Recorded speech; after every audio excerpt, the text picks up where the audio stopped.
everybody, welcome back to Hatch ESL, and if you're new to our channel, please subscribe because we upload new videos every other day.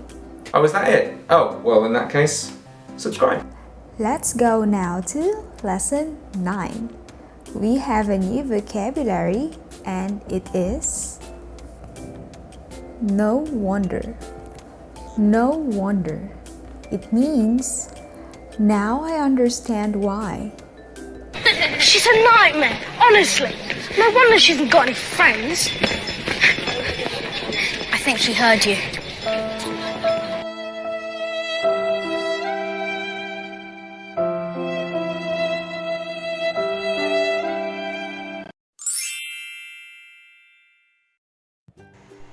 This is so amazing!